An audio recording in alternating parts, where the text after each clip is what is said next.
And what is going on, everybody? Welcome back to another episode of the Designated Players and MLS podcast.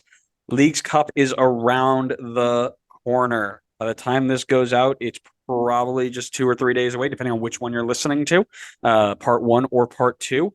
And we are here to break down every single group, give a little blurb on every single team. We're going to tell you where they are in their table at the moment. We're going to tell you who's in charge. We are going to tell you some big names to find and keep an eye on. And then we are going to tell you some other players to keep an eye, or some new players that have just come in that may have a chance to debut for the first time as well.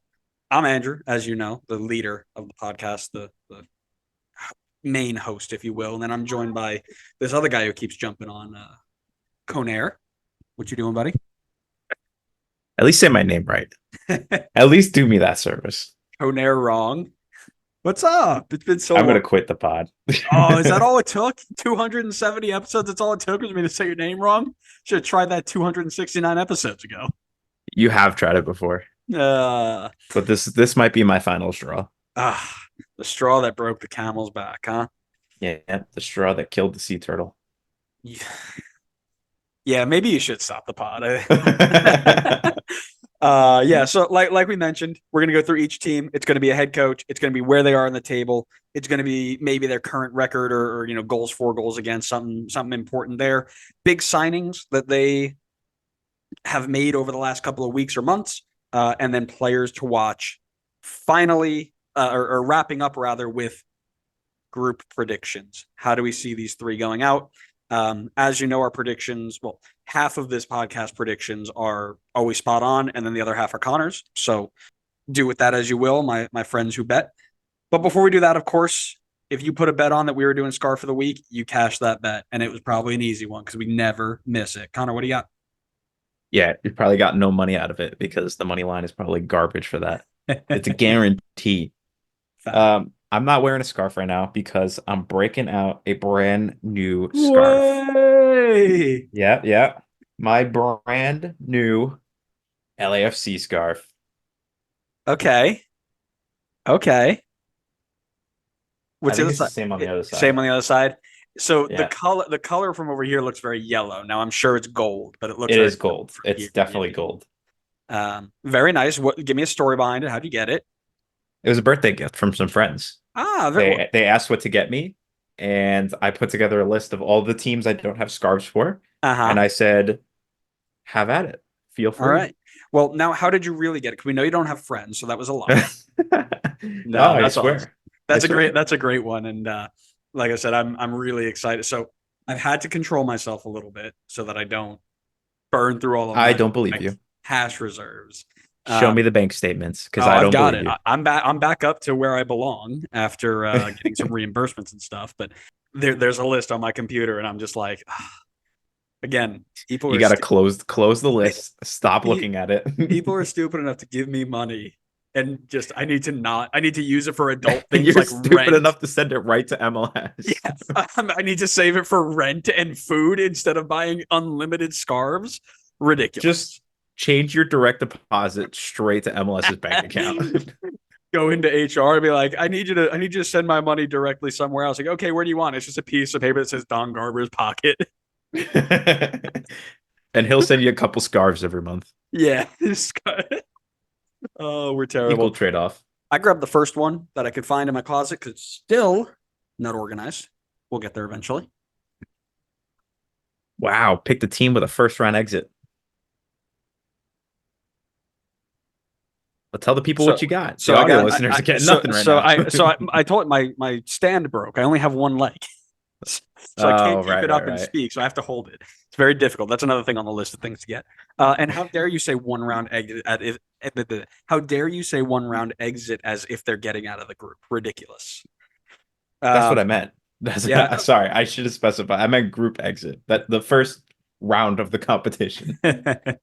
Well, yes, this will be a difficult run for them, of course, but it is always fun to see what happens. They are going to come up against some former players. Actually, both teams in that group coming up against former players now across the border. But I think we should probably just dive right into it, right? We've got a ton of teams to go through. I think what are we pushing? 50-something teams right now? Give or take? Yeah. So let's review for anybody who's either new or isn't really, about, what's going on right now. Let's review what Leagues Cup is and kind of the format, right? So Liga MX and Liga or MLS. Every club, two leagues, they play against each other in a mix of group stages and like a March Madness style tournament. Right now it's Columbus and Club America who have the buys into the knockout rounds, if you will. They're bypassing the group stages because they've won MLS Cup and the Liga MX title, respectively. The top two teams in each group will move on into predefined slots, and then it will become that March Madness style bracket from there. One game per round, win and move on. No double legs, nothing like that. Winner of the tournament gets a spot in the CONCACAF Champions Cup, a $1 million cash prize, and most importantly of all, bragging rights for the year. For the group stages, you've got 3 points is a win. 2 points is a penalty shootout win. There are no overtime periods and no draws. So if it ends 1-1 at the end of 90 minutes, it's straight to penalties, which is absolutely electric, as shown by many of the games last year. Club America Nashville, Vancouver Leon, just to name a few.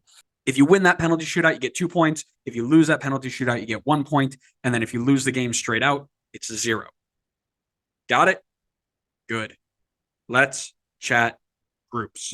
Sorry, I missed that. Can you go over the whole thing again? Absolutely not, and you will cry. So let's go through the groups. And I believe instead of what they were last year, which was like West 1 and West 2 and things like that, I believe they're just A through O this year, which makes it easy because we're going to start. We don't have to pick West 1 or East or South or whatever. We're just going to go with Group A, start at the top. It is Ausin, it is Monterrey, and it is Pumas. This is one of the few, and I've got a title for every group. And this is one of the few double Liga MX groups. Short, sweet, and to the point. Connor, I want to know from you, where is like the hub? I think I asked, I tasked you as the leader of the pod to determine where these games are being played and maybe who's traveling a bunch. So the reality is none of them are really traveling because every game is being played in Q2 Stadium in Austin, Texas, which is actually really great because I think it works out for all teams in the group because obviously Austin, that's their home stadium, but then you have Monterrey and Pumas who are going to be close to Mexico playing in Texas. So I think it works out for everybody. Nobody has to travel. This is the best case scenario, honestly, for this group. Yeah, lovely.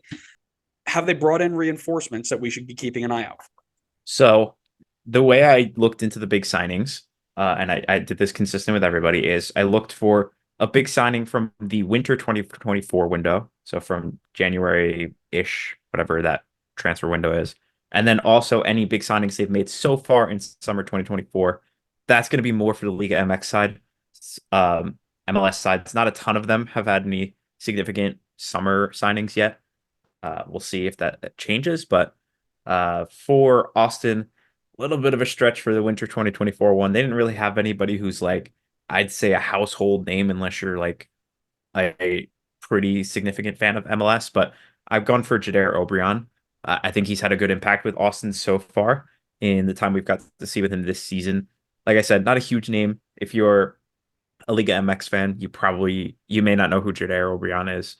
Honestly, even if you're an MLS fan outside of Austin, you may not know who he is. But for Monterrey, I went with Jorge Rodriguez, coming over from Estudiantes. Let me check. Jorge Rodriguez has played every minute so far for them. He is a midfielder, coming over from Argentina.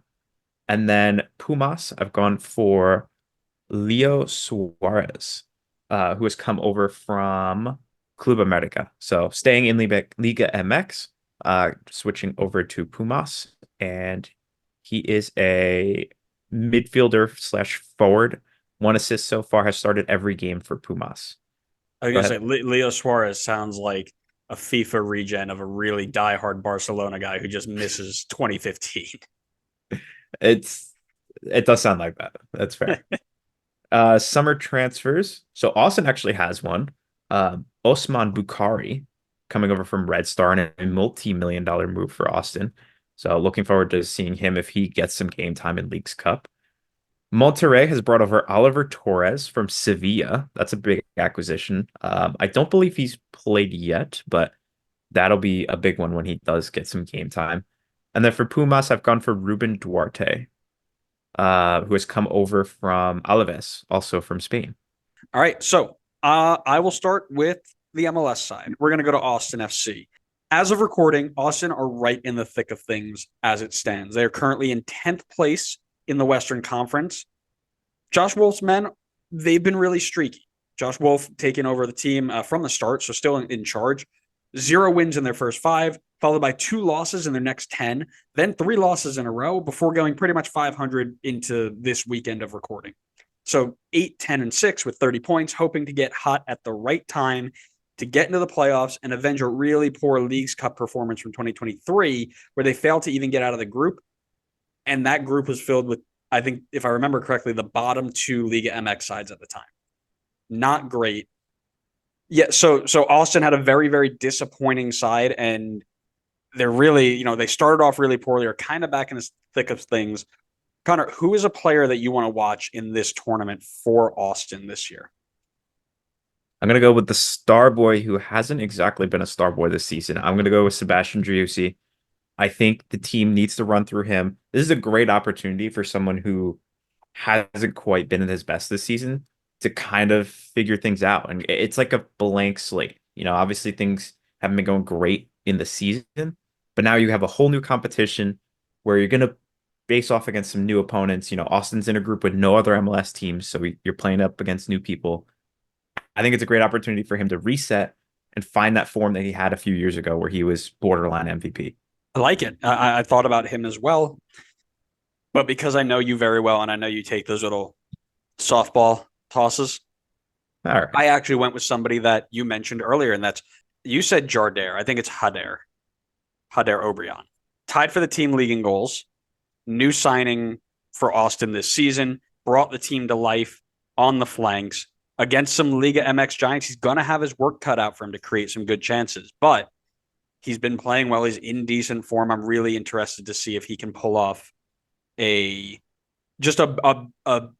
really decent showing. That's what I want to see from him, because that would show me that he can do it on more than just a hot, humid day in Texas, right? Even though they'll be doing it on a hot, humid day in Texas. Yeah, they will quite literally be only playing hot, humid days in Texas. Yeah, so Austin is going to be up against some really tough teams, and one of them is Monterrey, who have finished 4th place in last year's Clausura with a 9-5-3 record. They are currently in 13th place in the Apertura through 2 or 3 matches, but historically, this is one of the best clubs in Liga MX, right? Fernando Ortiz back at it at the helm, leading a team of big-name Mexican national team stars or former stars like Jesus Corona, Maxi Meza, German Berterame, etc. He's looking to make a deep run after losing in the semifinals to Nashville and coming off of a very fresh semifinals exit at the hands of the Columbus Crew in the CONCACAF Champions Cup. Connor, who are you watching for this team in this group? I'm going to go for the man who has spent most of his career over in La Liga, and that is Sergio Canales, the man who spent some time with Real Sociedad, with Real Betis. Last year was his first year with Monterrey, and this year he is trying to see if he had a full year last year. No, it looks like it maybe. Actually, I don't know how many games they play, but he was pretty good when he came over. 10 goals, 4 assists in about 1,400 minutes. And this season, he has played every minute so far. He's got 1 goal to show for it at the moment, but I think that experience that he will bring over from Europe and his ability on the ball is going to be huge for this team. And I just don't think there are a lot of players like that across this entire tournament. I think it's really funny that you mentioned him being at like Real Betis and then just casually leave out that he was part of the Real Madrid team and Valencia too. Just, two kind of small teams, right? I mean, he played 286 minutes at Real Madrid.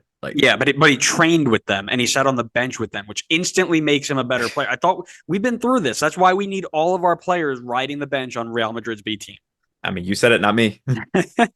I only know that because I also picked Sergio Canales. I was going to talk about German Berterame because he was a rumored $15 million move to Portland before it fell through and he stayed in Mexico. But I did go with Canales at the end. Again, pulling the strings for the team. joined Monterrey, 14 goals, 4 assists in just over 2K minutes since joining. You kind of mentioned that already.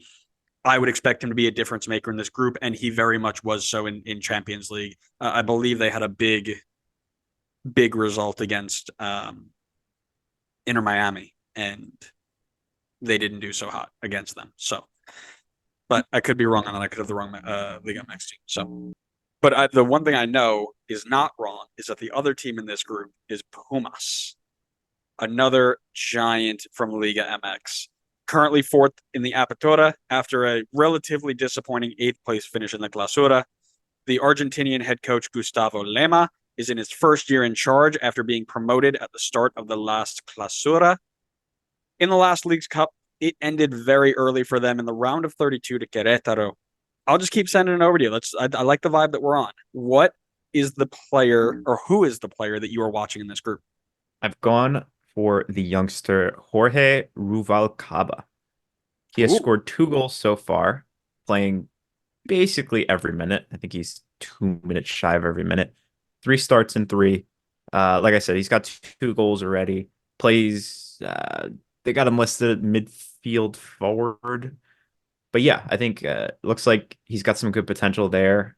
He hasn't played much for Pumas in the past. He's had little bits of game time off the bench in the past, but looks like this season he's been the out and out starter so far, at least, and he's making the most of his chance at the moment with 2 goals so far in the 3 games. So if that momentum continues, then I think we could see him potentially, start to make a name for himself. Potentially, maybe even so in this tournament if he continues this form. So I might need to change mine because I went over somebody who. Oh, that's why he's not playing yet. So from this team, there is a name, Ignacio Pusetto, who was a Red Bull transfer target the same time that we were looking at Kaká. And we were like, they played on the same team in Argentina, Huracan. We were like, oh, get them both over here. We'll light the league up. He decided to go to this small franchise called Watford and then went on loan to a bunch of other random teams. And then ended up in Liga MX. Could have been massive with Red Bull, but whatever. Every group needs to have a Red Bull reference, by the way. So be ready. Okay. I am. I'll hold you to that. Player to watch for me is also a youngster, 23-year-old wide player Cesar Huerta. He's rumored to be starting back up this train of Mexican players going back to Europe after all of their players have come home. And the Greek league may be after his signature. He does have 1 goal this season already, but he finished with 11 goals and 9 assists in 3,000 minutes across Apertura Clausura last season. If this team is going to make a deep run out of the group and into the knockout rounds, I do believe he's going to have a really big part to play in there. And again, with talent like he has and the people who are watching him, I think it will be a very, very interesting tournament for him to see because he's playing to impress, right? He's playing to try and get signed somewhere. So very interested to see how he takes that on. Yeah, it's a good call. Yeah. All right. Well, now we're at our fun point. Connor, what are your predictions for this group? I'm sorry, Austin, but we're going to have to go Monterrey 1, Pumas 2, and Austin 3. But I think with Austin playing all home games, playing every game at Q2, I think that may make this group tighter than at least it may look on paper. But I do think they'll fall a little bit short of Pumas and Monterrey. I think they got an unlucky group here. This is a really tough one for them. These are 2 giants of the Mexican League, so I don't think they quite have enough. Well, if you think about it, they had a very easy group last time and they failed. So now that it's hard, maybe they do better. And in groups like this, all you need is 1 lucky tie to turn into a PK shootout. And if you win that, you're in a good spot. That being said, I also have Monterrey at 1, Pumas at 2, Austin at 3. All that just at the same predictions because they're just not getting it. Not against these guys. Like if it was Monterrey and San Luis or something like that, Atletico San Luis, and then Austin. Now it's like, okay, maybe they can sneak into the 2. Here, I think they do really, really well to get out of this group. I mean, who knows? Like you said, you get 1 win in this, and you've got a pretty decent shot at getting into the next round. You're pretty much in. Yeah. At that point, like it'd be hard to not get it in at that point. Yeah. So predictions are going to be tough. I already know. Oh yeah, I wanted to go back and look at our predictions from last year because I put them all on TikTok. They were really fun to put on TikTok. The editing was fun. I'm glad but we didn't do but that. yeah, well, maybe I'll do that. I'll do that before Leagues Cup kicks off. I'll say this is where we were last time. I'll do more. We'll do more graphics and it'll be great. You got too much time on your hands. No, I just said that. And I just got really like anxious because I'm like I don't have time to do that. That's all right. Well, what we do have time for is to talk about Group B, and I have named this group the group of teams, or blah, blah, blah. I have named this group a group filled with teams that did not make it out of the group stage last year. Again, short, Oh, sweet, to the boo. point. Missed opportunity here. I mean, This should have been I could call it homecoming. I could this call should it. have been Group California. Oh, that's Chivas, LA, and San Jose. what are you trying to An knock ode off to the Chivas Eagles? USA. What is it? Yeah, you're trying to knock off the Eagles. Hotel California, Group California. That actually would have been pretty funny, actually. Hotel Cal, because they're all staying in. Yeah. Hey, I'm All right. tired. All right, I work a lot. You were all right, never mind. They're just gonna be Group B from now on. Hotel California, a group filled with teams that did not make it out of the group stage last year. Connor, tell me about. Let me tell you, this is Chivas, this is LA Galaxy, and this is San Jose. Tell me about some big players coming in and where they're playing their games. So I'll start with the locations and then we'll jump into the signings that they've made over the winter and summer transfer window. So the Chivas San Jose game is going to be played in Levi's Stadium, which is in San Jose, but unless somebody corrects me, I checked it. Pretty sure not San Jose's home stadium, It is but not. might as well be. They're in San Jose. It is not Uh, theirs. Yeah. yes, I believe the 49ers play there. Mm-hmm. Then Chivas Galaxy is going to be in Dignity Health Sports Park where the LA Galaxy play. And then the San Jose versus Galaxy game is going to be at PayPal Park where San Jose actually does play. All games in California. San Jose has the benefit here of 2 home games versus LA 1 versus Chivas 0. In terms of signings, I'll start with Chivas. I've gone for Cade Cowell. Obviously, we know from San Jose. That's going to be a fun thing to watch this group. Cade Cowell returned to San Jose. I'll talk a little bit more about him later, so I won't dive too much into him. But obviously, a player with a lot of potential and was signed for a decent amount of money. For the Galaxy, I think a couple names you could go with here. I've gone for Joseph Paintsil from Genk. I think he's had a very good start to his time with Galaxy. He's helped create a very exciting and lethal Galaxy attack. And I went with him because I'm going to talk about one of the other guys later. Hint, hint, wink, wink. San Jose was a bit of a stretch. I put Amal Pellegrino. I know we talked about him putting up insane numbers over in Norway, where he came over from. I don't even know if I want to try to pronounce. I apologize ahead of time, but I think Bodo/Glimt. I don't believe he's really hit the ground running at that same pace as he did in Norway with San Jose. Obviously, San Jose has struggled mightily this season, but I wanted to at least get one name up there for them. In terms of summer 2024 signings, nothing on the Galaxy and San Jose front. For Chivas, I've gone for Omar Gavea, who came over from Monterrey, also coming over from Liga MX. Okay. Well, we'll start with Chivas, the only Liga MX team in the group. 9-time Mexican champions headed into Group B, looking to make a deeper run than last year, where they didn't even get out of the group or win a game. Currently sitting in 9th place in the Apertura and a 6th place finish in the Clausura. Another Argentinian manager in Fernando Gago, only 38 years old, which is crazy because I'm almost 30. Took charge of a team at the end of the year and looks to bring them back to greatness. Who are you watching from this team? So I mentioned it before, but I'm gonna watch Cade Cowell. Obviously, we know the potential is massive with him. I mean, he was getting rumors to Barcelona when he was with San Jose, but he just couldn't quite find his feet at San Jose and hit the levels that we were kind of hoping he would hit.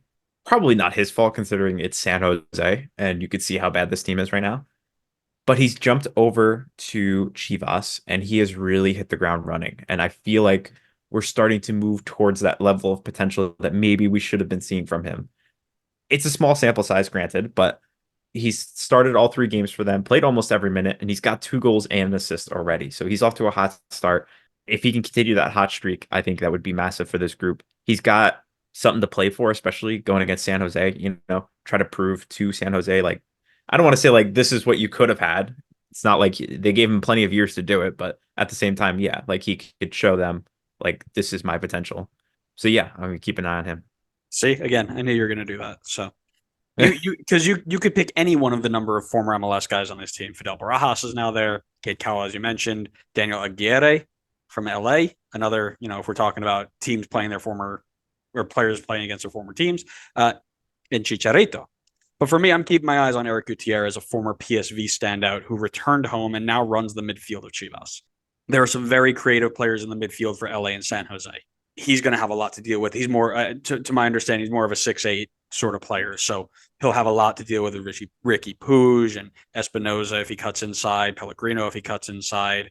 Hold please. Hernan Lopez if he's Jackson Ewell. Jackson Ewell at striker. I mean, lots of problems he may have to deal with. So yeah, definitely a lot of players to keep an eye on because it's a very good Chivas team. True. But to match Chivas is high-flying LA Galaxy. They are back to their best with a high-powered attack led by superstar Ricky Puig.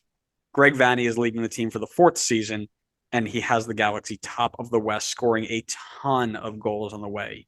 However, this is another team that didn't get out of the group last year.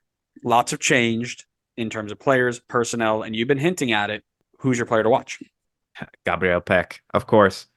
Yeah, hopefully that was obvious with the hint I gave. But yeah, I mean, you mentioned LA didn't get out of the group last year. This is it just feels like a completely different LA Galaxy team. And I know there are a few new faces like Peck and Paintsil, who we talked about a little bit already.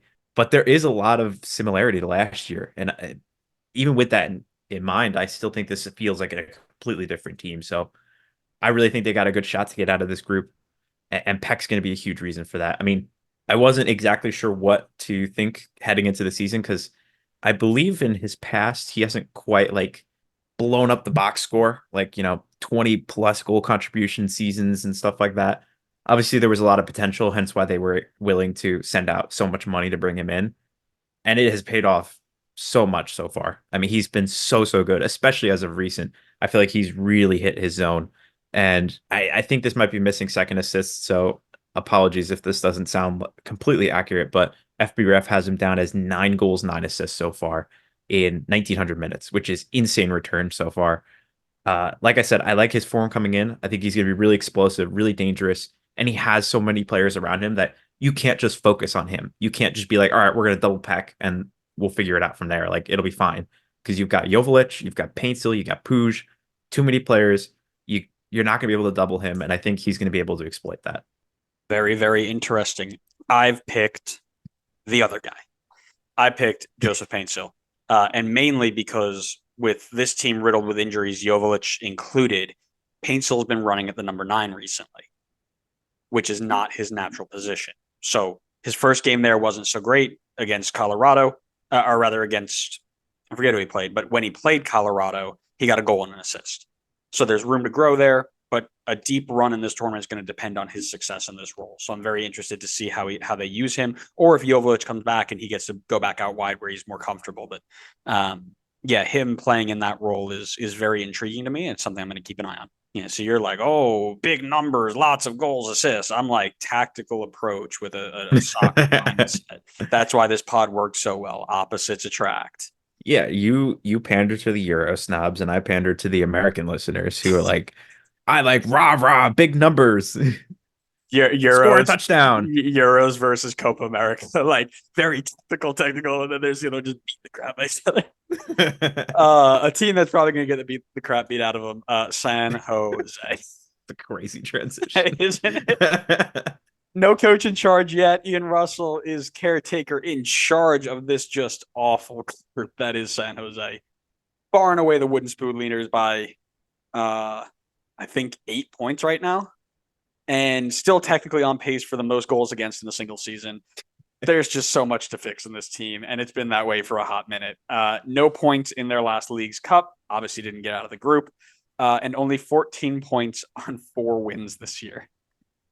Yikes. Do they even deserve a player to watch? Yeah, they do, because everybody deserves that. What do you got? I'm taking the obvious one. Christian Espinoza. He's one of the few guys in this team that deserves to be watched, because even in a terrible San Jose year, this man still has 14 goal contributions at minimum, not counting second assists. So For him to have 11 assists in this team, I think is crazy. He has 11 of the team's 20 assists. This man is trying his absolute best to carry this team, and he's not getting a ton of help. So I'm curious to see what he's capable of doing with this one man show in Leagues Cup. You said you went with the obvious one, and then did not say either Jackson Ewell or William Yarborough. So I don't know where your definition of obvious comes from, but we That's move. fair. Christian Espinoza, literally that meme of the guy like blocking all the swords. Yeah. or the one of like the construction workers, and there's the one guy in the hole doing all the work, and everybody's standing outside watching. We need to make more MLS memes. That should be our next. That's season 6. Season 6 is just memes. I'm here for it. I forgot this guy was even here. That's a different episode. Because he's been so quiet. Hernan Lopez was supposed to unlock this attack with Pellegrino and Abobasi and Espinoza. And while he hasn't been terrible, to be fair, like 4 goals, 2 assists, and 14 appearances, the dude got brought in for $6 million, right? Like 4 goals, 2 assists, and 14 appearances is okay, but you're supposed to bring that team up from the bottom, and I know you can't help the defense and you can't fix the defense, but take like LA Galaxy do, take the pressure off the defense by being really good in attack. So lots of work for him to improve there. While you continue to look, let's do predictions. What do you got? I am maybe going to go with a surprising choice here. San Jose top, unbeaten, 0 goals against. I love it. I mean, they do have 2 home games. I mean, you never know. The Jackson Ewell masterclass put him at striker, and he just bangs in goals for fun. I'm going to go with Galaxy 1. I really love that attack, and I think it's going to be hard for any team in this competition to stop them, especially if Jovic comes back and is healthy. I'm going to go Chivas 2. Definitely wouldn't argue with people if they swap that, but I think these two have to be 1-2, and then San Jose is 3rd. I mean, it's Leagues Cup. It's 3 games. Anything can happen. Like I said, San Jose has 2 home games. If they just magically win one of those games, they could be going through. But I just feel like on paper, I cannot, legally speaking, put San Jose through above Chivas and Galaxy. These are going to be some really boring clips. Just say you have relatively the same thing, and let's move on. LA Galaxy 1, Chivas 2, San Jose 3. Are we just going to have the same predictions the entire tournament? Listen, if you want to copy my picks, I mean, that's what you do anyway, so. Well, I'm going first, so clearly you're copying my picks. Ha, ha, ha, ha. It's my podcast. Let's move on to Group C, where I've titled it Low Level, New Coaches, and Endless Possibilities. We've got FC Dallas, we've got Juarez, and we've got St. Louis. Connor, talk to me about locations, signings, all the good stuff. Sure. So St. Louis versus Dallas is going to take place at City Park in St. Louis. Dallas versus Juarez, I don't know why I put so much emphasis on the Juarez, is going to be played in Toyota Stadium in Dallas. And then St. Louis versus Juarez is going to be played in City Park in St. Louis. So two home games for St. Louis, 1 for Dallas, 0 for Juarez. In terms of new signings, in winter 2024, we had talked about a couple of these for the MLS size, but just a refresher, or if anybody is listening from the Liga MX side and hasn't been following MLS, Dallas brought in Pitar Musa from Benfica in a big money signing at striker. For Juarez, a little bit tougher to find big signings, but I've gone for the former MLS man, Jairo Torres from Chicago.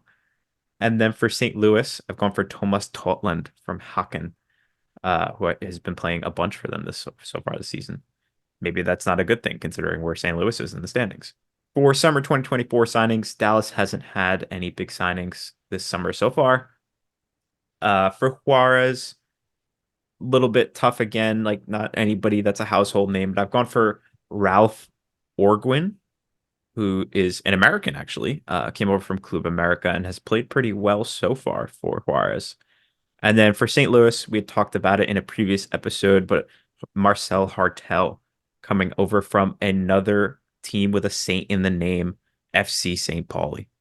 Very nice. I think it's a lot of new faces, a lot of people to keep an eye on. Let's start with Dallas. FC Dallas, another MLS side that has parted ways with their head coach, Peter Luchin, is the man in charge for now, as Dallas have been on a bit of a good run as of late. Another side with a ton of injuries, and Jesus Ferreira, Alan Velasco, Paxton Pomykal, Liam Frazier, Giovanni Jesus. I mean, there's not a ton to pick from. You know, they're currently in 11th place, but they have won their last two with a 5 goals for, 1 goal against clip. They did make a heck of a run in Leagues Cup last year, and then they ran into this script called Messi. And once they paid off Marco Farfan to score on his own goal so that Messi could get his fairy tale, they were knocked out. So talk to me about players to watch for you. So for Dallas, I've gone for Mendy. I think. Mendy, speak it Spanish. Sorry. You took that class. I did take that class for a number of years. I'm telling your teachers, your professors, if you will. A lot of similar reasons to Canales. I mean, a guy who has spent a lot of his career over in Spain, a lot of time with Real Sociedad, and he played for Real Madrid. Look at that. I remembered to mention it this time. And he actually played for them on like 200 minutes with Canales. Came over last season, I think, in the winter transfer window. Summer transfer window. So got about half a season in. This year has been first full year with Dallas, and I think he's done a pretty good job so far. 2 goals, 3 assists. Obviously played a little bit deeper in the midfield, so not going to rack up a ton of goals and assists, but I think he's a really key piece to unlocking the Dallas attack. And so I'll be keeping an eye on him and what he could bring to the table with that plethora of Spanish experience. So what you're telling me is you're a Euro snob, and basically if you played in Europe, you're on the player to watch list. I mean, you told me that I just picked players for big signings because they played in MLS before. So what is it? Pick your agenda. My agenda is whatever I clip it up to be, because people watch the clips. They don't even watch the full thing. So if I paint you as a Euro snob, you're a Euro snob. It's a power of editing on current day social media. Just let me know. I will go full force into the Euro snob. For me, I actually went with a youth player, Logan Farrington. He's a youth attacker for Dallas, and he's been mainly a sub in the early part of this year, but more recently as a starter. He's on fire right now with a goal and 2 assists in his last 3 games and 2 goals, 4 assists in his last 7. Peter Musa is the focus of this attack, but Farrington is a really good change of pace for him. He's coming into his own really well, and I actually watched him play a little bit during the rain delay on Wednesday, and I watched a little bit of the Dallas game, and he looked really good. So I'm going to keep an eye on him, see what he can develop into. All right. Good shout.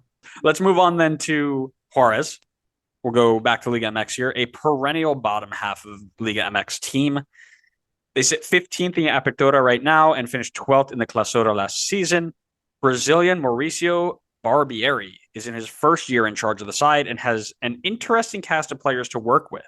Last year, they did get out of that group against Ausin, as we mentioned, before they got absolutely walked by LAFC 7-1 in the next round. Talk about some players that you're interested in. I went with Angel Zalvidar. Ooh.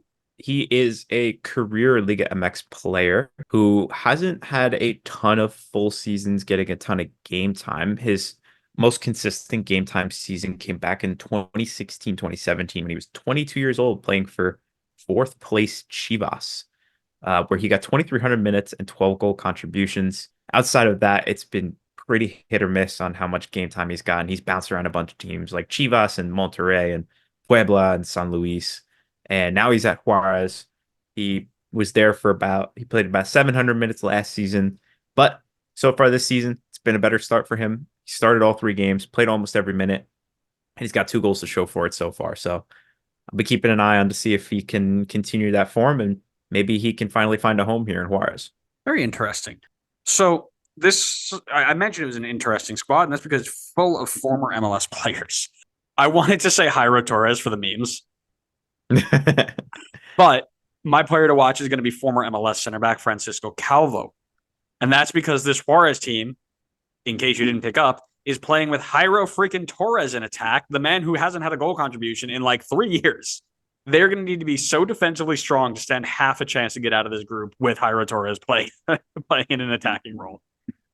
So I'm very interested to see how he organizes that defense and how he is able to keep players like Petar Musa, for example, off of the scoreboard. You know who else they have on their team? No. Jonathan Gonzalez. Oh, God. Snake. Snake.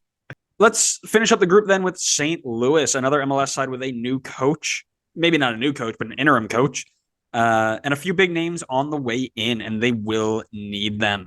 As interim head coach, John Hackworth takes an injury-riddled side to the League's Cup with hopes to advance out of the group for the first time. St. Louis is currently sitting next to bottom in the West and are 8 points out of the playoffs. Who are you keeping an eye on? I've gone for the man that we've talked about this episode and in the past. I've gone for Marcel Hartel. I did not check if he's for sure going to be playing in the League's Cup. I would assume he would be playing in League's Cup, but we talked about what he was able to accomplish at St. Pauli, getting them promoted and having a huge contribution with that team. He's coming over with the designated players price tag. I want to see if he's going to be able to live up to it. I know there's going to be people who look at this move and say you're bringing in a designated player from the second Bundesliga and already question him from the start. So I want to see if he can prove them wrong with a hot start in League's Cup. Very good. I also had Hartel, but I will pivot and go to Cedric Touchard, who is going to be coming into an attacking group that is joint second worst goal scoring in the West on 31 goals. They are even with San Jose. They are even with Houston, and they are only better than Austin.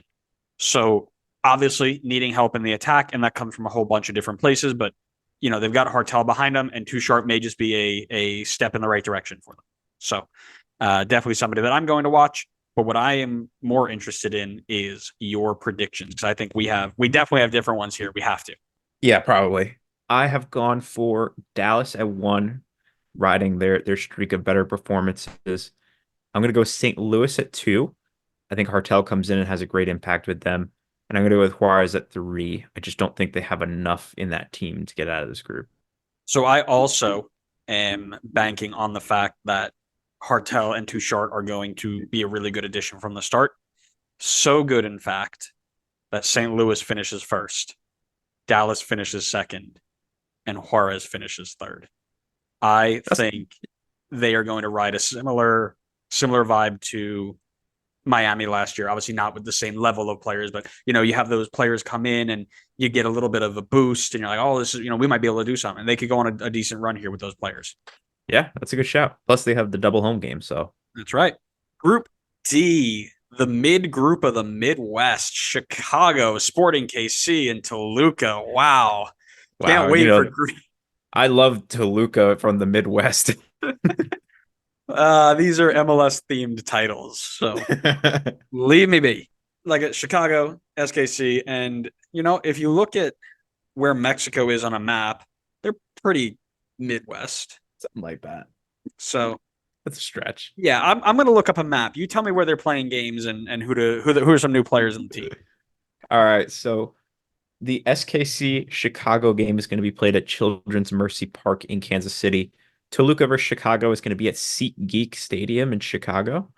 And then Toluca SKC is going to be at Children's Mercy Park in KC. So that's 2 home games for KC, 1 for Chicago, and 0 for Toluca. In terms of big signings, winter 2024.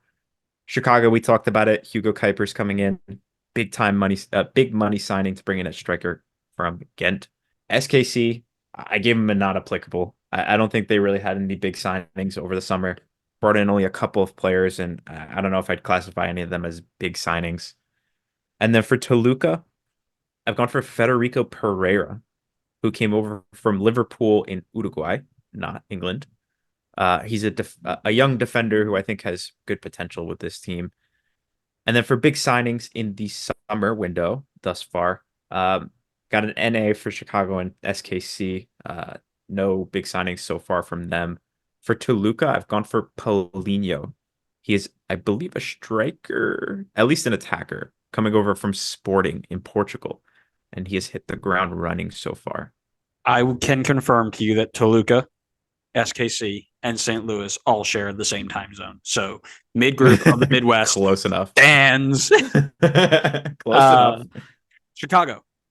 a team that probably should drop their manager, like many of the teams that we've spoken about already.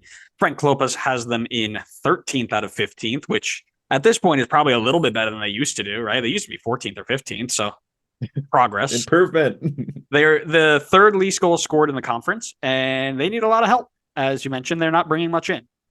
However, they did top their Leagues Cup group last year before being bounced by America in the first round. I think this is going to be a big challenge for them. But who are you watching? What team? What players are you watching? There are a couple good ones. Yeah, sorry, I'm going with an obvious one again, but I'm going with Brian Gutierrez. I feel like every season we are slowly talking about him continuously improving upon his game and starting to become more and more likely to make that jump over to Europe. And honestly, I think he can make that jump almost at any time at this point. I'm sure there's teams that are interested in him. I think he's proven enough. And I know Chicago has been disappointing this year, but in terms of goal contributions, he's already on his best pace for his career so far. No, not counting second assists, he's got 5 goals, 3 assists so far. 8 goal contributions already matches his best, which was from last season. And there's still plenty more games to play. So he's seemingly going to be on his best goal contributions so far in his career. And I think a competition like Leagues Cup can be a great opportunity for him to break out and show the potential that we've seen many times with him. Yeah. Again, I knew you were taking the curveball, so I'm going with a more interesting watch, and that's Chris Brady. There's all this talk about how he should have been in the Olympics team and he should have been called up to the U20s. I don't think he's been that impressive this year. And I might get canceled for that. I doubt it because there are like 4 Chicago Fire fans out there. But seriously, I, as a goalkeeper myself, have not been super impressed. I think he makes a ton of really acrobatic saves, but he makes a lot of really young kid errors too. They concede a ton of goals, and they don't score many, so they need to be defensively sound, and that starts with the goalkeeper, right? He just barely got into the positive realm of the PSXG plus minus stat. That barely got him into the top 30 in the league. There are 29 teams. I'd like to see him increase that to be at least top 5 or top 15 rather, to be like a top MLS goalkeeper who should be in the youth national teams and getting transfers. Like, he's been okay, not great. And again, maybe that's up to his defense, and maybe that's up to a whole bunch of things, but he himself has not shown me what I should be impressed with. So I'd like to see that from him. And since I know he listens to the pod, like, I know that'll hit home with him. So for sure. I'll mention it after we finish the group. Okay, well, let's go then to Sporting KC. Now, let me tell you. Stop me if you heard this one before. Peter Vermees is in his 1 millionth season. He started off terribly with SKC, and is racing for one of the last playoff spots in the league with a really mid roster. Sound familiar? Because that's what's happening again. They currently sit 12th, 7 points off the playoffs, and 1 game played more than everybody else. In Leagues Cup last season, they were embarrassed by a team currently now in their group, Toluca, 4-1 in the first round. Yeah, this team, just another one. Like, that's why I said it's just the mid group in the Midwest, right? They all just do the same thing. It's been the same thing for a decade. Like, be different, be better. Yeah, at least Chicago has like a couple of exciting players, even if they're not playing well. But oh, sorry, I know I may get heat for that, but like, I don't see a lot of exciting players on SKC. Yeah, but one player I was gonna say, yeah, tell me who you're watching. Go ahead. Yeah, one player I am watching though is someone that you've boasted very highly before, and that is Willie Agata. Oh, my guy. I think you were just too early on the Golden Boot shout. Who knows? I think his time could still be coming. Story of my life. How many times have I picked somebody to do something and then, oh, the year after it's a breakout year? Yeah, been there, done that. You should plan for that. So just do take a look. Do a 3-year analysis. Yeah. Just repeat all your predictions from the season prior. Yeah. But yeah, in terms of a pretty poor SKC group, he has been pretty solid in the attack. 8 goals, 2 assists in about 1,200 minutes, and I think he's done a good job filling in for the lack of goal scoring from Pulido this season, who's been pretty disappointing with 1,500 minutes and only 4 goals so far. So if Agata gets the game time, which I feel like he has lately, then I think we could definitely see some good scoring from him, because he's got that ability for sure to score in bunches. I mean, we saw it when he first came over. Him and Eric Tommy were tearing it up for SKC. Oh yeah. Hence why I picked him for Golden Boot. And then he decided, and again, it's my fault, right? It's the curse. As True. soon as I pick somebody to do something half decent, play bad, get hurt. You only get two options, but there's never a third option where you're like actually good. So again, perfect example. Who MVP last year? Ricky Puig. Who's playing at an MVP level right now? Ricky Puig. Who did I not pick to be MVP this year? Ricky Puig. Ricky Puig isn't going to win MVP. Oh, stop it. What do you mean stop it? This is a different discussion. Let's not get off topic. I again went with the youth, keep an eye on sort of vibe, and that is with Jake Davis. Starting as an outside back, has been flexed into the midfield due to injuries and suspensions and things like that. He was listed as an Olympics alternative, or alternate, if you will.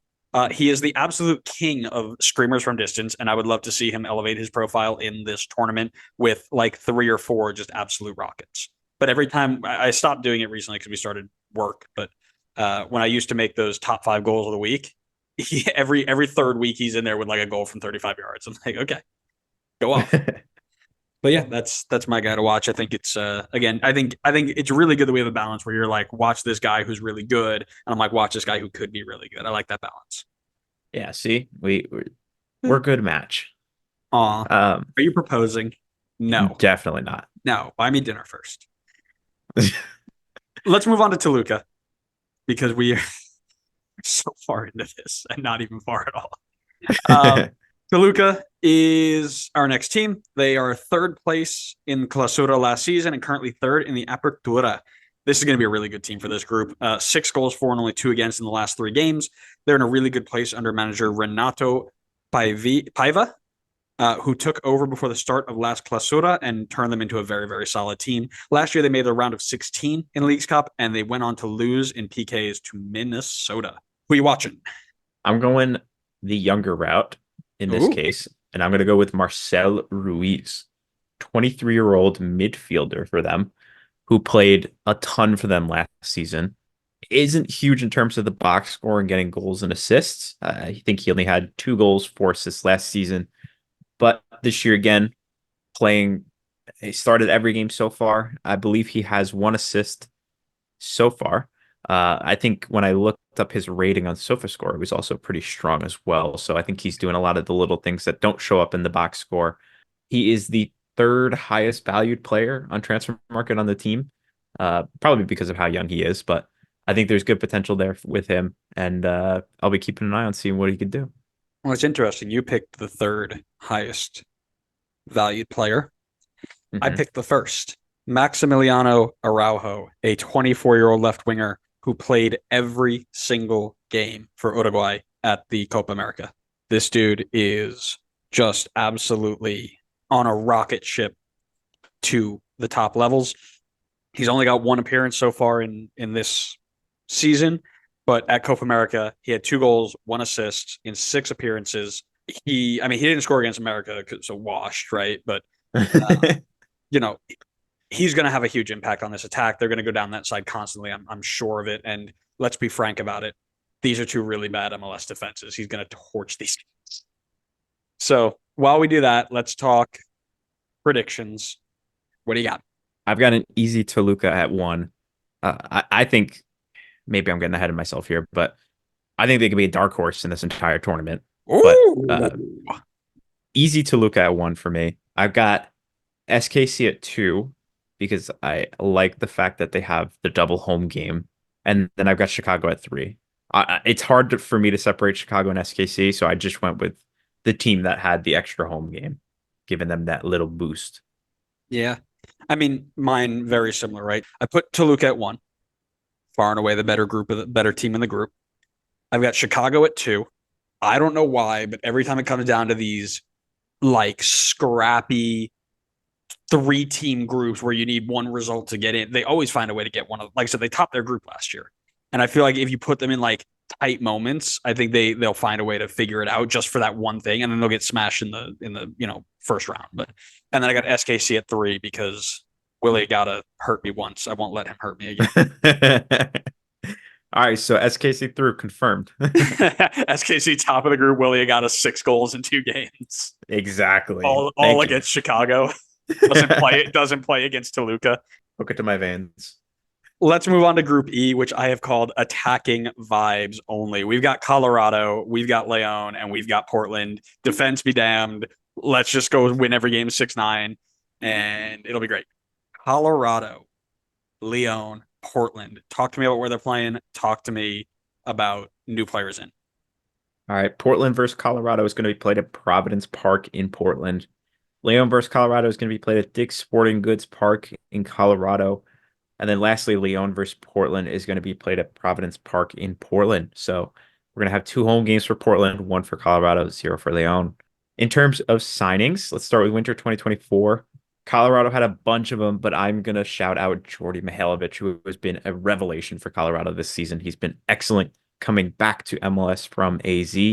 For Leon, I have gone for Edgar Guerra, who has come over from Millonarios in Colombia and has started every game so far, played almost every minute, and has an assist so far. For Portland, I've gone for Jonathan Rodriguez, who came over from Club America and has done very well so far, up top for Portland in the number 9 spot. For big signings in the summer, nothing so far for Colorado or Portland. For Leon, I've gone for a household MLS name, Yonder Cadiz, coming over from Famalicão in Portugal. I still wish that Nashville kept him, man. I thought there was so much, but like he was the Venezuelan Sam Surge. Like that dude did everything Sam Surge did, but just was South American. And I thought he would have been with them. And they didn't bring him back, which whatever. But was he ever with the team when Hani broke out, or was he only there before Hani broke out? No, he was there no, I think it might have been he was on loan and they brought him back on loan again, but they cut his loan short, maybe. Somebody can tell us. But let's start with Colorado and our king, our god, if you will, Chris Armas, he who will always be the best. In his first year in charge of the Rapids with a completely new team than last year, has him in a really good spot in the West, currently 5th place, 8 points clear of the drop. This team didn't have a single result in last year's League Cup, 0 total points, but it is clearly not the same team in the slightest. Who are you watching? For Colorado, I already talked about Djordje, so I didn't want to talk about him again. There's a couple players I think you could talk about with Colorado, like Rafael Navajo, but I've gone for Cole Bassett, who I think gets left in the shadows a little bit by Djordje Mihailovic, who rightfully gets a lot of praise for what he's been doing with Colorado, but Cole Bassett has quietly been very, very good as well. A very similar facet, had a quick stint in Europe, didn't really work out, came back. In this case, he came back to the team he was previously on. And so far this season, he's been really solid. I mean, his per 90 numbers have been super strong on FBref if you look at the comparison to other midfielders. If you compare him to attacking mids, he does a lot defensively compared to a lot of other attacking mids and wingers. But he's got a lot in the box score to show for it as well. 8 goals, 5 assists so far, 13 goal contributions. His best season so far in terms of goal contributions of his career. So I think he's quietly been doing very, very well. And I think he will continue to do very well as long as Colorado continues to play at the level they have been in regular season play. Yeah, and I'm glad you didn't talk about Djordje because not playing in this tournament. So cool. Yeah, true. Player to watch for me, it is Moise Bombito, the Canadian center back who showed really, really well with Colorado, so much so that he earned a starting role with Jesse Marsh's Canada and is now being pursued by Lyon in France. And I'm really interested to see how he holds his own against these high-octane attacks. Again, a player that is playing to be seen, right? A player that is playing to prove his worth. Really excited to see how he holds his own here. And one of those high-octane attacks that he's going against is Lyon, the 2022 Champions League at that point. Yeah, Champions League. Champions. They head into League's Cup under the guide of new manager Jorge Bava, who, like many other Liga MX managers you'll see, took over in the Clausura of last year. They finished 8th last season and currently sit 14th, and they lost to RSL 3-1 in the first round after topping their group in 2023 League's Cup. Who are you watching? Unironically, I am watching Yonder Cadiz. Get in. I love it. He's coming over from Famalicão. I'm going to say it multiple different ways because one of them might be right. Um, where he scored 15 goals for them last season. That's crazy. I didn't know he was doing that. Best goal scoring record of his career so far. And he's coming into Leon and he has already hit the ground running. Only 135 minutes played, one start, and he's already got 2 goals to his name. I think this could be a big tournament for him. It's his first time going up against MLS teams again. I think that could help drive him with something to prove. So I will definitely be keeping an eye on Yonder Cadiz to see if he can continue that form. Yeah, I gotta be honest with you, man. When I realized that, because I looked at him too, I'm surprised that MLS wasn't all over him. That's the sort of player you've already got him in the league. You've already got him accustomed Maybe he to. didn't want to come back. And that could have been too, right? So people could have asked, but I feel like if people asked, Tommy Scoops would have said, right? Like that's something that doesn't Yeah, just true. fly under the radar. But player to watch for me is Fidel Ambriz. Already over 100 appearances at the U20 and pro level. Started all 6 matches for them in their Champions Cup run and has 10 goals as a number 6 for them in his career. And I haven't heard much about him since he only has one El Tri cap. So I'm interested to see how he performs here because, again, if we're starting to see this emphasis on like, oh, Liga MX players need to go back overseas, right? Stop coming home, stop coming home, stop coming home. At 21 years old with this sort of performance, I think he might be another one of those players to keep an eye on. So I'll be watching him specifically in this one. And he will have to deal with a crazy good attack in Portland, the ultimate vibes team. Phil Neville took them from the bottom of the conference to the middle of the pack, 48 goals scored, conceded 39. I mean, this is just MLS 4.0 into the veins. It is the most in either category of the teams that are in playoff spots right now in the West, which he is one of them. I believe they're in 6th place right now. Seventh place, excuse me. This is going to be entertainment central. This team, this whole group will be. But last year they finished 2nd place in their group and then had a first round exit at the hands of Monterrey. Lots of good players in here. Who are you watching? I went with Evander. He has been unreal this season. He has been in MVP form. And you talked about other players having something to prove to get a move overseas. I think he's got something to prove, but domestically.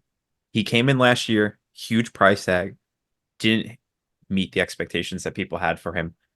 This year, he's been proving them wrong. He's been phenomenal for them. He has been the key piece in this team that has gone full force MLS 4.0. He has 21 goal contributions, not including second assists. That's a crazy return so far. That is borderline MVP form. I will classify that I don't think he is the favorite for MVP right now, but he has been phenomenal. And you would be remiss to not at least have him in the conversation. So I think he's going to be the key to unlocking Portland's attack and continue to have them attacking so well in Leagues Cup. Yeah, I like it. I also went with an attacker, but one that I want to see a little bit more out of. And it is a Brazilian by the name of Antony. Left off the page to start the year. 3 goals, 1 assist in his first 3 games. And then he went ghost, a little Danny Phantom, if you will, and had 1 goal contribution in 17 matches. However, he did recently get into a bit of good form again with a goal and 2 assists in his last 3. So which Antony are we going to see? It will not only bode well for their performances if we've got the better of the two, of course, but also for them heading into the playoffs, right? They're right on the edge here. I mean, they're 6 points clear, but with 12, 13-ish games to go, anything can happen. So need to have him firing on all cylinders for them to be successful. Yeah, we could come up with a good theme song for that reference that you made. Antony Phantom. Antony Phantom. Just dub over the Danny Phantom theme song, but make it Antony. See, this is a problem with me actually working now is I don't have the free time to make that a meme. But I might dedicate time. Like this episode might go out late just so I can make that meme. But what we won't wait any longer on is your prediction. Tell me what you got for the group. So I've got Portland at 1, and I feel pretty comfortable with Portland at 1. Okay.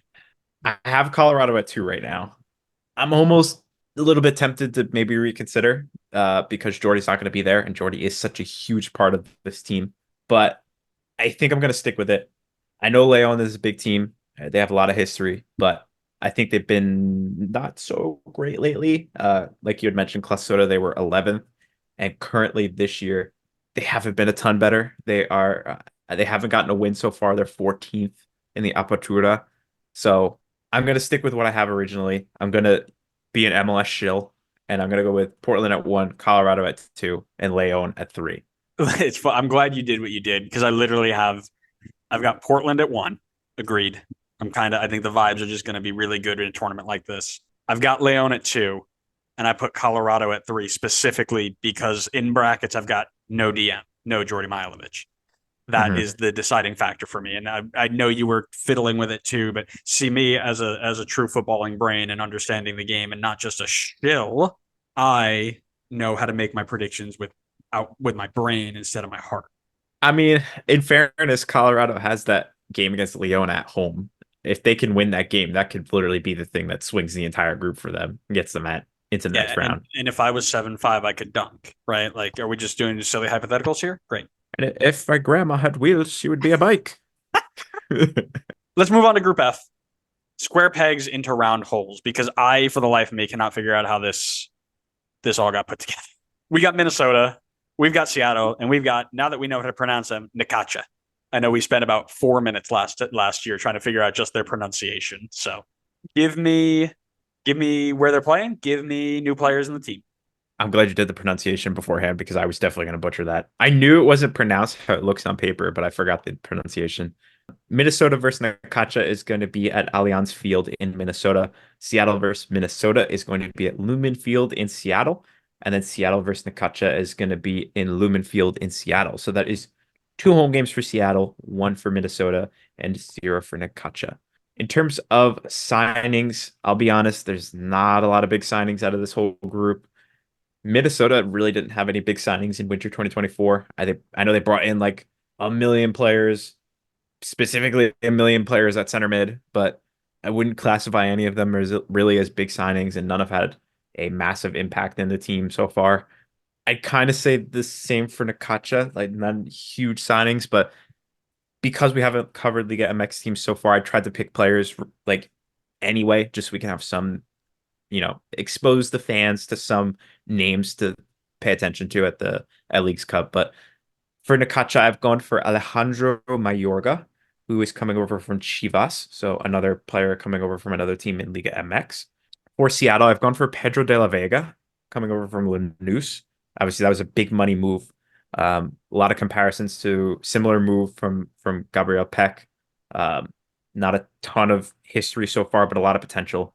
In terms of big signings for summer 2024, neither of the MLS sides have had any big signings so far. For Necaxa, again, I just tried to get some names so we can throw some names out there for the fans. I've gone for Agustin Palavecino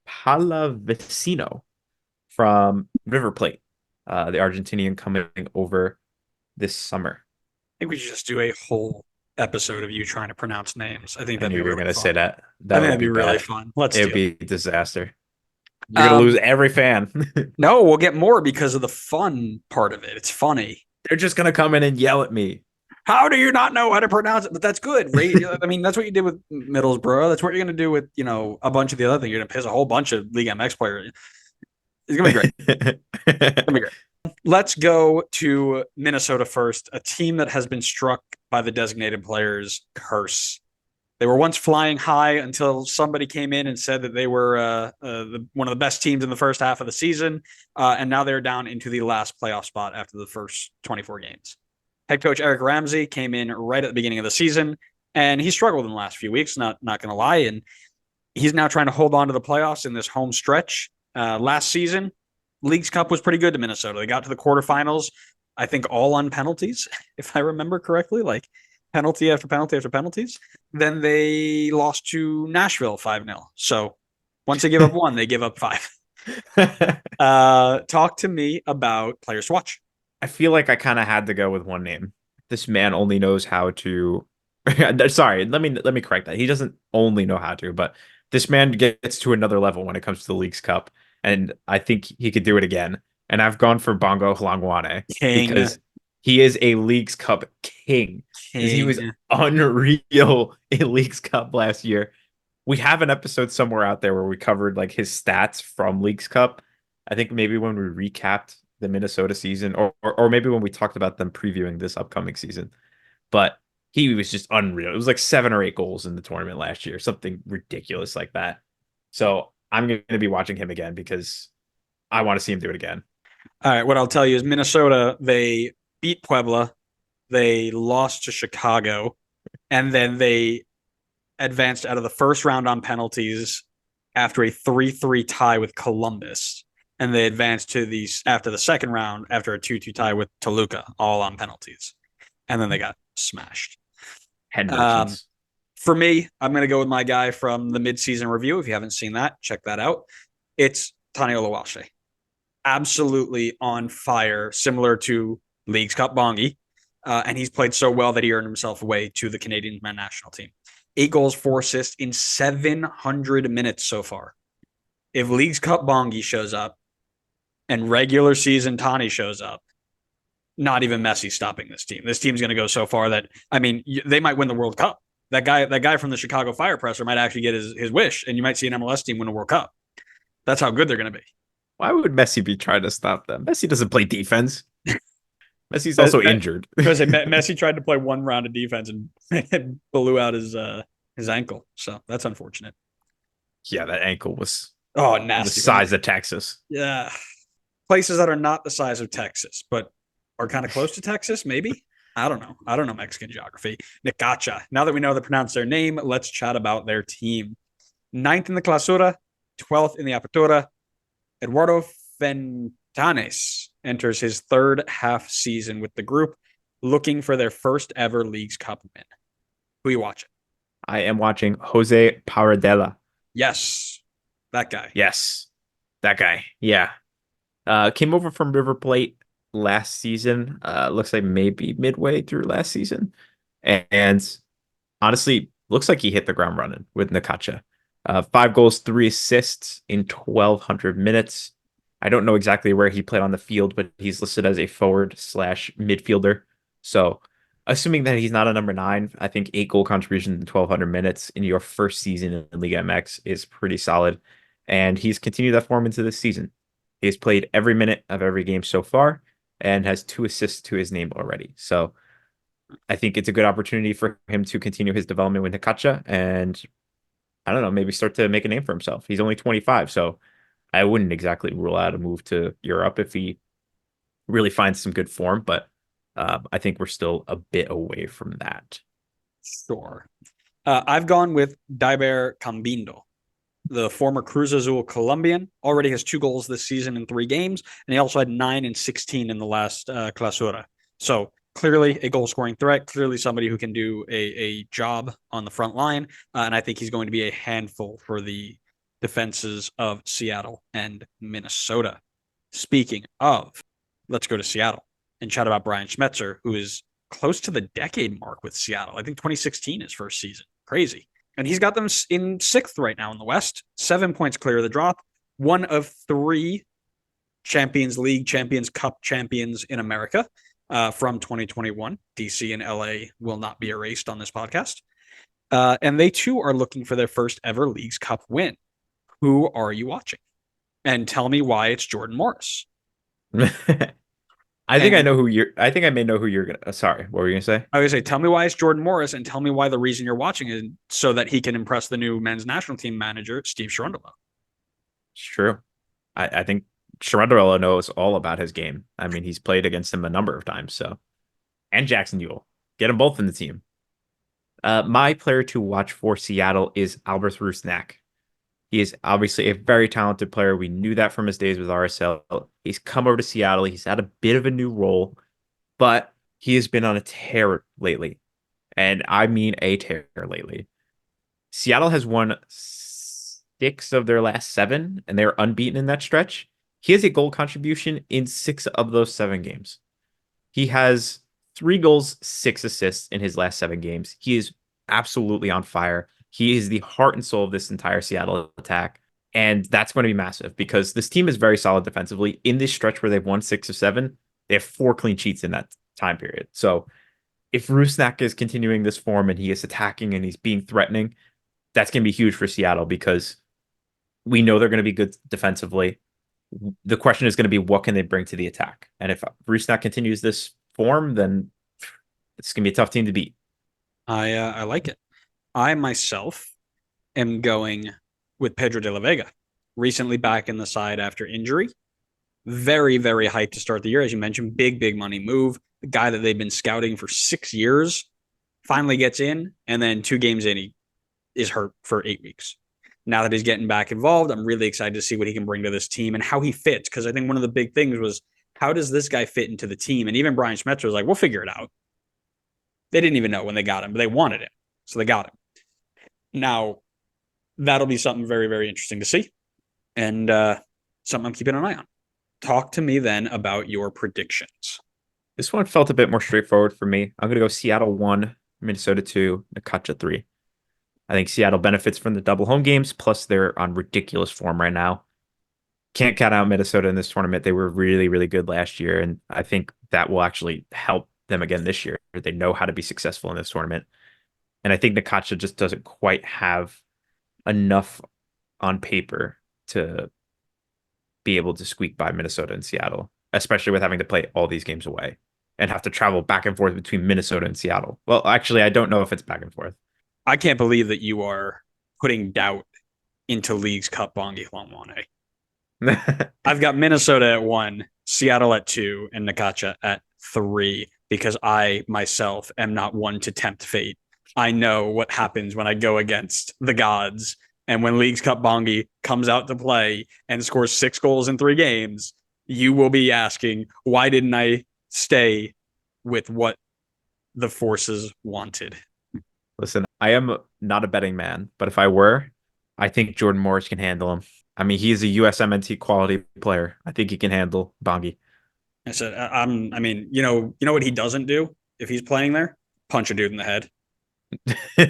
I mean, if we're really, when's the last time an MLS player's done that? I don't know.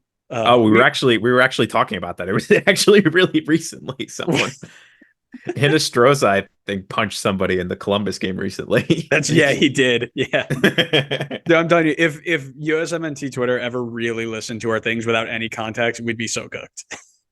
Oh yeah, for sure. You know who else is cooked? The third place team in this group, what I've titled the big boys. It's LAFC, it's Vancouver, it's Tijuana.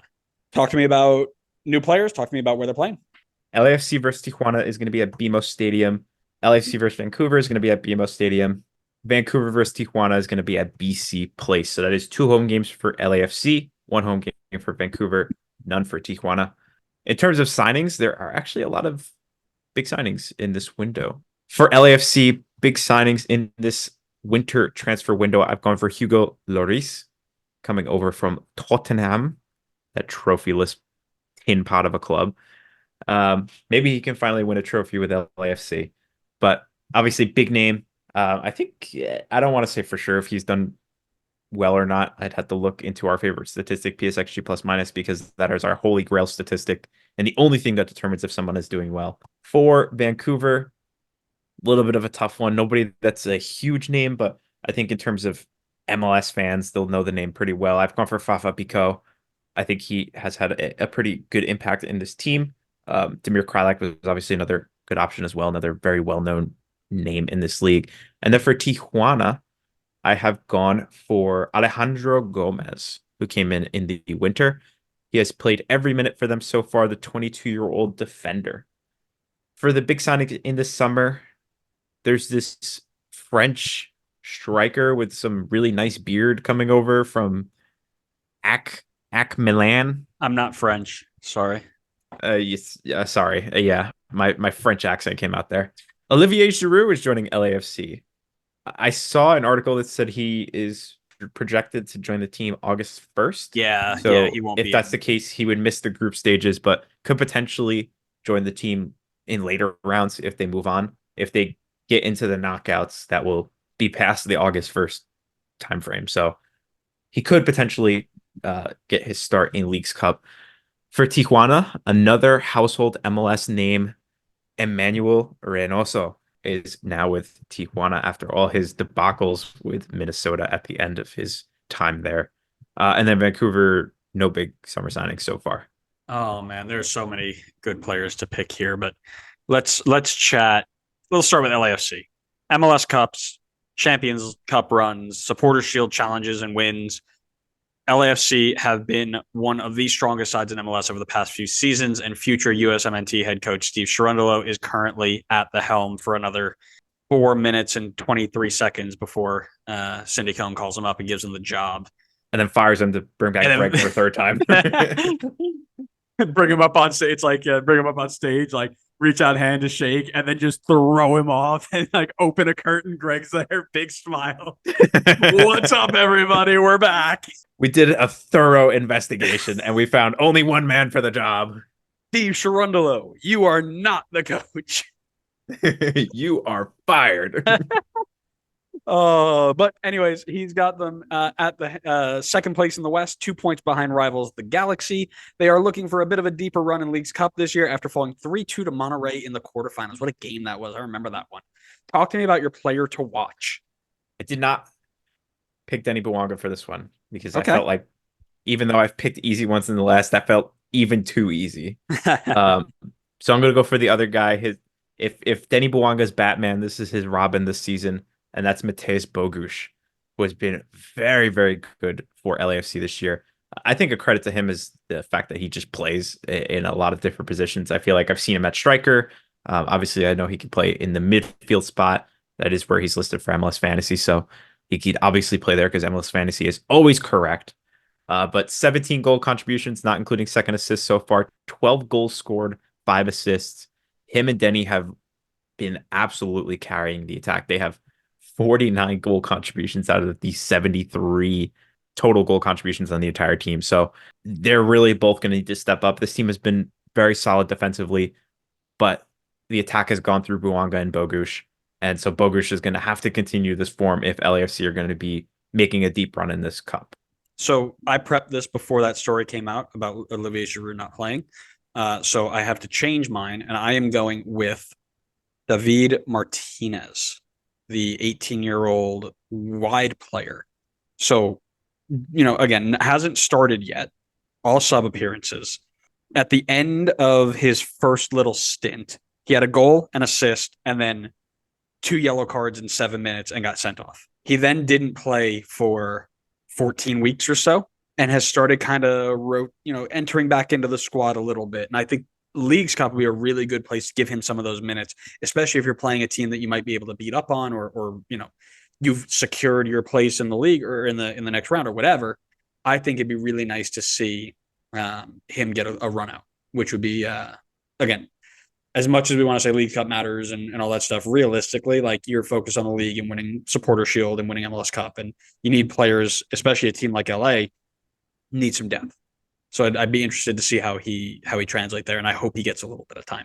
Yeah, we'll go there and talk about a team who needs a time erasing machine to forget the absolute masterclass that Luis Robles put on to knock them out of the 2017 or 2018 Champions Cup or Champions League. And that's Tijuana, for those of you who definitely saw where I was going with that, all 2 of you. They are currently the 5th place team in the Apertura and finished the Clausura in 16th place. Former Red Bull New York boss Juan Carlos Osorio is recently appointed to turn them back around, and they have been better through 3 games. Like I mentioned, they're in 5th place right now, but they too are looking for their first ever Leagues Cup win. Talk to me about who you're watching. Easy one for me. I'm watching the man that we watched for many years, Manuel Reynoso. Debacle ending in Minnesota, but when he was on his game in Minnesota, he was one of the best number 10s in the entire league. And that's saying something because this league has a lot of really good number 10s, like maybe Hani Mukhtar, if you want to classify him as that. I don't want to dive down that road. I mean, he's like a second 10. Alex Mouille really runs the show, doesn't he? All right, sure. Lucho Acosta. So tons of different really good number 10 options, and he was up there as some of the best. So him coming into Tijuana here, going up against MLS sides after his absolute mess of a ending in his time with MLS, could have something to prove here. I'm really interested to see what he's going to bring, on a team outside of Minnesota. Is he going to still be that incredible playmaking midfielder that that we saw. I don't believe you watched more than 1 or 2 games of Emmanuel Reynoso's actual time here, but that's just me. I've studied a lot of statistics on Emmanuel Reynoso. Good. That's right. That's why you're here. You're Statman Connor. You're not the actual play style will be damned. You're Statman Connor. I also am watching Emmanuel Reynoso because I actually have watched him play a bunch. And again, one of the best players in the league on his day. But I'm interested to see how he translates to Liga MX with a different team, right? As you mentioned, and I want to see where his mindset is, right? Is he as committed or more so committed than he was in Minnesota, or is he just taking it like a vacation and he's going to go back to Argentina right as the Leagues Cup kicks off and just go visit some people and get put on some really sketchy videos online? And yeah, that's what I'm watching. So we'll see how he goes. And how does LAFC and Vancouver, teams who have played him multiple times, how do they defend against him? Right. So you say the same thing that I said, but you got to question the credibility of what I said. Oh, yeah. No. Do you think I'm just going to give you a free pass to say things? No, that's not how this works. You know who gets a free pass to say anything they want? Vanny Sartini. Me after I pick my player to watch for Vancouver. Lord. Vanny Sartini. Vibes only. He is coaching and I think I mentioned it before where Portland was like the vibes team. No, Vancouver are team vibes. And the vibes pay off, right? Vancouver sitting 4th right now behind the play of some of their best players. After finishing 2nd in the group in last League's Cup, they lost on penalties to Tigres. But one of those penalty shootouts they were in went 19 rounds against Leon. What an absolute wonderful time that was. Maybe not if you were a Vancouver fan or a Leon fan. For us neutrals, we loved it. Talking about that player to watch, you keep hinting at. I think I know where you're going with it. I'm going Brian White. Way! Your Red Bull reference this episode. Yeah, this is an easy choice for me. I'm going with the guy who has 8 goals in his last 5 games. I mean, the guy is absolutely tearing apart the league right now. He's got Vancouver on 5 games unbeaten. 4 of those 5 are wins. He's tearing it up. I think he continues the form into Leagues Cup, and that's only going to make Vancouver super dangerous because when Brian White is dangerous in front of goal, it takes more pressure off of Ryan Gauld and ultimately just makes the attack for Vancouver all that better. So I think he carries the form, and Vancouver is looking like a strong team into this tournament. No introduction needed. I've got the same guy, Brian the King. Double-digit goals in 3 of the last 4 years since leaving Red Bull, and I say that as a tear falls down my face as we've gone through like 9 strikers, all of which cannot hit the net. Literally, if you just passed it to them, as we watched on Wednesday, they're going to need a lot to get out of this group, and Ryan Gauld and Brian White will have to do a lot of that work. Let's talk predictions. What do you got? I'm going to go with LAFC at 1. I think, again, the double home game is going to be a benefit, especially in the game against Vancouver. I think that could be the difference maker. At home against Tijuana, I think they can get at least a point out of that, if not 2 or 3. And then at home against Vancouver, I think they could take the win, and that's all they need, I think, to top the group. So I'm going with them at 1. I'm going to go with LAFC at 1. I'm going to go with Vancouver at 2. I think they're also another really strong team in this tournament. I really like the combination of Brian White and Ryan Gauld. And as I mentioned before, Brian White coming in really, really good form. And then I got Tijuana at 3, which is harsh because I don't think Tijuana is a bad team, but I just think they got a tough group with 2 strong MLS sides. I also have LAFC at 1, and I'm stuck on 2 and 3 because I think Tijuana and Vancouver are very, very close. Well, let me make the argument for Vancouver for you. The game between Vancouver and Tijuana is in Vancouver. That should give them an edge. Should it? Yeah. They have more wins away from home than they do at home. Does that mean they're bad at home? I mean, they're average. Maybe average is all you need. I'm going to go Tijuana at 2. Oh, boo. You suck. And Are you an MLS podcast or a Liga MX podcast? I'm going to go Vancouver at I'm going to go LAFC at 1. I'm going to go Tijuana at 2. And I'm going to go Vancouver at 3. And I think just simply because you're a hater, we know. I just got a feeling. Brian White fan. I think the vibes go really, really well with the chaos of this sort of game. You and the vibes. But I just are you a USMNT Twitter account? Like what are you USMNT vibes?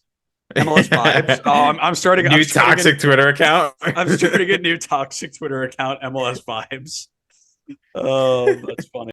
No, I got a feeling that Vancouver are kind of gonna drop off a little bit. If I look at their last couple of games, they Yeah, are they've been unbeaten killing in it, five, right? I know they're unbeaten in five. which they've won 4 of those 5. They've won four of those five, and that's cool. But you have to stop somewhere. And they're gonna so here's the thing, they're gonna end up losing to if they lose to Vancouver, right? It's gonna be them versus They Tijuana. are Vancouver. Shut up. If they lose to LAFC, they're gonna have to play Tijuana tight and they're gonna have to beat them at the very. We're assuming LAFC wins both, right? Which means that Vancouver versus Tijuana is a winner takes. But it depends on how they win. If they win in shootout, They still move that's on, an extra point, which is huge. No, right? I'm not saying like I'm not saying LAFC don't move on, but if they play Vancouver and And Vancouver Vancouver gets takes a them as a point out tie. of that, Sure. then that could change everything with this group. Last If time, that's sorry, go ahead. last time they played LAFC, they got smacked 3-0. Different team, sure, maybe I don't know. We'll see. But They don't need to beat LAFC. They just need to beat Tijuana. well, that's what I mean, and I think that what's going to happen is Tijuana's going to know it's a must-win game. They're going to do Liga MX voodoo and roll around on the ground and cry for everything and take the game to 0-0 PKs, and then they're gonna win on PKs because I don't think Takaoka is great at PKs. That is my standings, and those are my reasons, and you're going to accept them. I won't accept them, but it is That's what it is. But what you can accept is we're going to move on to our last team of the episode. If you made it this far, thanks for being here. If you skipped ahead because of the little timestamps, how are you? Good to see you. Fair enough. I've called this one. Yeah, fair enough. I would too. I've called this one could be fun. We've got Atlas, we've got Houston, and we've got RSL. We've got Benny Ball, we've got top of the Western Conference, and we've got Atlas. And I don't know much about Atlas, so I can't give them anything crazy. Talk to me about where they're playing. Talk to me about who some new players are. All right. RSL versus Atlas is at America First Field, where RSL will host. Houston versus RSL is going to be at Shell Energy Stadium in Houston, and Houston versus Atlas is also at Shell Energy Stadium in Houston. So Houston with 2 home games, RSL with 1, Atlas with 0. I think if this point, if you're not sensing the theme, I suggest you rewatch it a million times over until you get the theme. Liga MX teams are not hosting any games, but all right. Anyway, big signings. Atlas struggling to call these big signings, but I've gone for Jan Murillo from Venezuela. Came over from San Luis, so came over from another team in Liga MX. He's a forward who started every game for them so far, has 1 assist to his name. Houston, not really any big signings in winter 2024.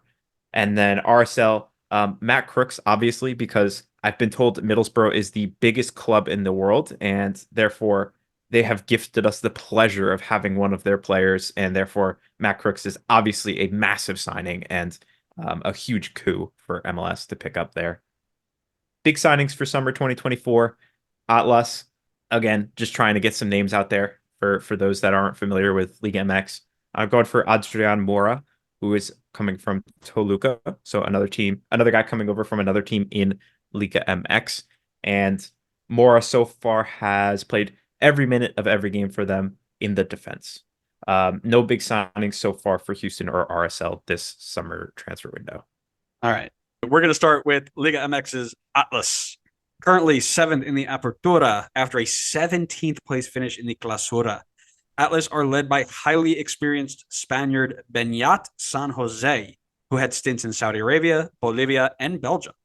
His current 0.95 points per game with Atlas is not great, but he does hope to carry them into another strong League Cup performance. Last year, they topped the group before a wild first-round loss in PKs to New England that went to 9 rounds, 10 rounds, something like that. Talk to me about who you're watching. It's a little bit hard to pick somebody from this team. They're not exactly world beaters, but I've gone for the veteran Luis Reyes in the defense. I believe he's a left back for them. Please correct me if I'm wrong, Liga MX fans, but he has jumped around a couple of teams in Liga MX, but most of his career has been with Atlas. And he is coming off a season where he played majority of the games for Atlas. Probably not saying much. They finished 17th, not the best. But this season so far, a step in a better direction. They're seventh right now, as you had mentioned previously. He's played every minute so far, and he's got a goal to his name. Really gets a lot of goal contributions. He has 25 across his career so far. So we'll be looking to see how his experience can translate over into this tournament. And considering how much he gets involved in the attack, I want to see what attacking returns he can have in the cup. I also went defense here because this team doesn't score a lot of goals. They've in their last 20 games, they've got 25 goals. I mean, not great, right? They're going to need to be strong in the back, and it's time to give some more goalkeeper love. I'm talking about Jose Hernandez. And I'm talking about him because he needs to step it up a little bit. Small sample size so far, but he is underperforming. He's got a minus 0.5 PSXG plus minus. It puts him in the bottom half of Liga MX. He is going to have a ton of attacking firepower in front of him through RSL in Houston that he is going to need to be on his A game for Atlas to have a chance. Let's go to... I can't make a PSXG plus minus transition. Let's go talk about Benny Ball. I mean, yeah, we probably could, right? Benny Ball, what's Benny Ball's PSXG plus minus when he plays a field player in goal? I mean, he's got 45 games of something like that. So Benny Ball's road to a trophy kicks off in Group H. In the second season in charge after winning the U.S. Open Cup last year, making a deep MLS playoff run, his team currently is in 8th place in the West, 4 points clear of the drop with 31 goals for and 27 goals against. He's going to look to get a better result than last year's League's Cup. They got knocked out in the round of 16 to Charlotte. Who are you watching? I apologize if I butcher this name, but I'm going to watch. Is it Mikael or Misael? Probably Mikael. I thought it was just Michael. Michael from Brazil. Brazilian Michael. Big Brazilian Mike. That guy Mike. All right. I'm going to go with Mike just for the end of this episode. We talked about him last year. I think we both had agreed that he had a really strong year last year, a really good step in the right direction. And it was hard to pick attacking players in this team because they just don't score a ton of goals. And so I wanted to shine the light on the defense. He's played a ton for them, and I think he has done a pretty good job with them so far. So keeping an eye on him for this tournament as well. For me, I have gone with a newcomer, Ezequiel Ponce. After a big money move from Greece, he will look to fight Sebastian Ferreira for the number 9 role, and this can be a really good way to get a good start heading into a final playoff push.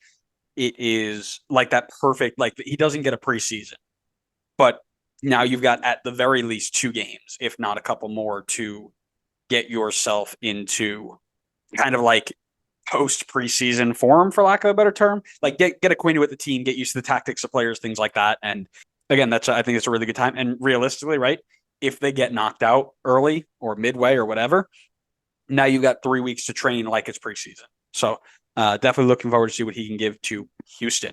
I don't know how I missed that one. And I must have, honestly, I was just working on these notes for so long that I probably just completely glossed over their summer signings for this window. But yes, Ponce is definitely a big signing this window. They spent 9 million euros on him.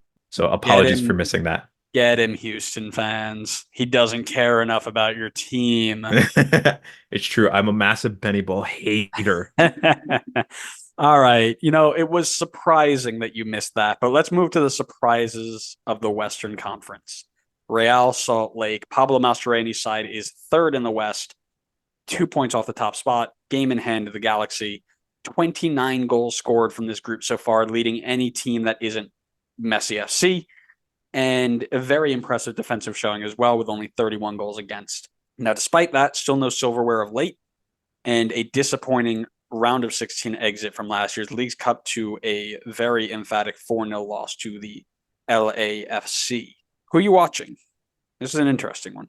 I'm just going to go with Chicho Arano. I mean, he's just so fun to watch. It's hard to not pick him as a player to watch. The dude is just a goal-scoring machine. Like, he was a goal-scoring machine with LAFC, and he left, and it was extremely sad that he left. But then he comes back with RSL. You're like, all right, well, maybe he was a benefit of the LAFC machine. They had tons of attacking players, and so many were successful there. And so you ask the question, is he going to be successful with RSL? I think that question has been answered this season, to say the least.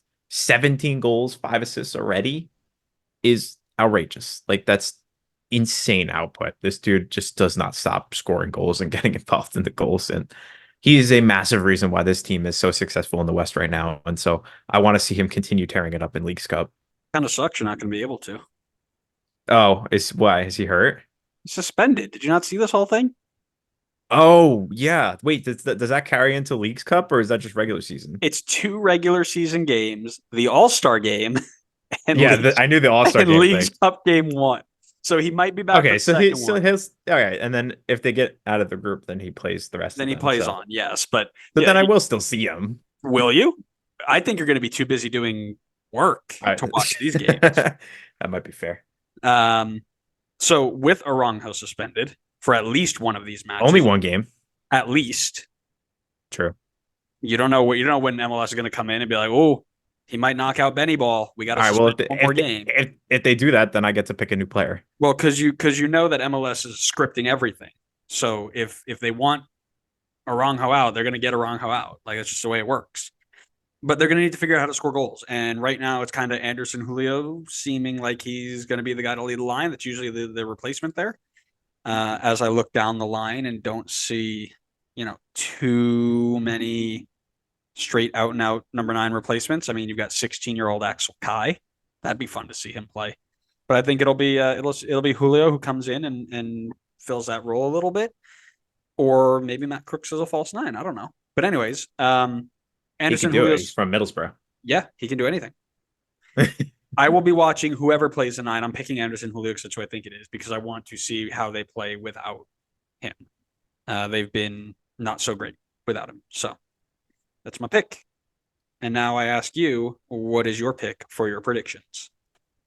So even if Are you they going are to say missing something Aranjo dumb? for Whenever you take a big breath and you're like, so, you about to say something. even if they are missing Aranjo for a game, I still think RSL tops the group at first. There's still a lot of quality in this team, like Diego Luna, Carlos Gomez, and then I think Anderson Julio could do a job for a game or two, however many games he needs to be in there. Houston hasn't been the typical Houston of last season so far this year, so I think they've struggled to score goals. We don't know what Ponce is going to look like, so I can't quite like put my eggs in that basket yet. So I've got them at 2. I think they're still better than Atlas. And so then I got Atlas at 3. I just don't think they're as good as Houston and RSL, who are also getting home games in this tournament compared to Atlas. Although I guess the Houston game could be close enough to Mexico that maybe it would be somewhat of a home game for them. So here's the deal. When you've only got 2 matches in the group, you can't drop games. When you're missing a leading scorer, it's hard to win games. And depending on who they play in goal, I am not a fan of Zach McMath. And Gavin Beavers is okay. Good, not great. Lots of injured center backs. Now, probably playing through injuries or so, but I know they're playing with kind of second choice center backs here. And a couple other big injuries and players who aren't really up to speed on what they're doing yet. I'm going Houston at 1. I'm going Atlas at 2. I'm going RSL at 3. Oh man. Yeah, because You're gonna end it off on that? I'm going to end it there because I can easily see this being a RSL disaster class because of a still undescribed suspension for their star player. Hey, listen, you know what else was crazy talk last year? Me putting Miami at first when you put them not making it out of the group. And guess what? They won the whole dang thing. So That's because it was scripted. listen, I know the script. That's what I'm telling you. They suspended Chicho for a reason, so that they had an excuse to say this is why RSL didn't win. But this and Well, it's all big brain, right? Because they're chasing LA and LA for the top of the West. So as LA and LA go deep into this tournament and risk injuries and fatigue and all this other stuff, RSL is just sitting there recuperating, getting everything ready to go. It's all big brain whatever, stuff. whatever you say. You gotta look through the picture and see the big one. All right, we've gone way over time, and this is going to be a really fun edit.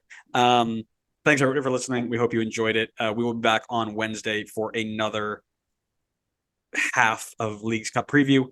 There are a lot of teams here, but we've still got Group I to Group O. IJKLMNO. Yep. So stick around, subscribe for that. And if you haven't seen your favorite team already, they're coming. We promise. Unless it's Columbus or is it Club America? Yep. Club America. Yeah, they're not coming. We'll talk about them when we get to the knockout stage. And then make sure you're following us on Twitter, Instagram, YouTube, and TikTok. We are pushing towards our milestones. So we're 10 subs away from 500 on YouTube. We just hit 400 on TikTok, and we are at 642 on Twitter. So make sure you can follow us there. And then Instagram's coming back up at the end of the year. We're going to do some really cool things, and everything's going to look really nice. So thanks so much for listening, everybody. We hope you enjoyed it, and we'll see you on the next episode of the Designated Players and MLS podcast. See ya.